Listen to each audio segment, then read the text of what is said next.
বলুন তো, পৃথিবীর সবচেয়ে অলস প্রাণী কোনটি? শুনে কিন্তু সত্যি অবাক হয়ে যাবেন। পৃথিবীর সবচেয়ে ধীর গতির প্রাণীটির নাম হচ্ছে স্লোথ। স্লোথ মূলত দক্ষিণ ও মধ্য আমেরিকার ক্রান্তীয় বন অঞ্চলের একটি বাসিন্দা। এরা তাদের ধীর গতির জন্য বিশেষভাবে পরিচিত। এতটাই ধীরে নড়াচড়া করে যে পশমের উপর রীতিমতো অ্যালার্জি বা শৈবাল গজিয়ে যায়। এতে অবশ্য স্লোথের কোনো সমস্যা হয় না, বরং সুবিধা বটে।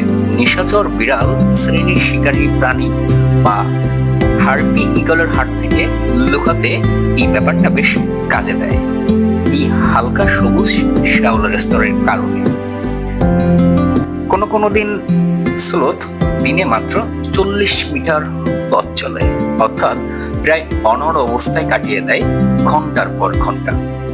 এ কারণে প্রাকৃতিক এই ছদ্মবেশ তাদের দারুণ কাজে আসে। গাছের চেয়ে মাটিতে এদের গতি আরো কম। 1 মিনিট হাত পা নাড়ালে স্লোথ মোটামুটি 4 মিটার পর্যন্ত এগোতে পারে।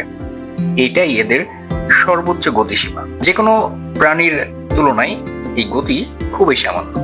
এরা শুধু গাছ পাতা ও ফুল খেয়ে জীবন ধারণ করে। অন্যান্য তৃণভোজী প্রাণীর মতো শেকড় বা কাণ্ড এদের খাদ্য তালিকার মাঝে পড়ে না। এ ধরনের খাদ্য অভ্যাস জীবজগতে খুব একটা দেখা যায় না।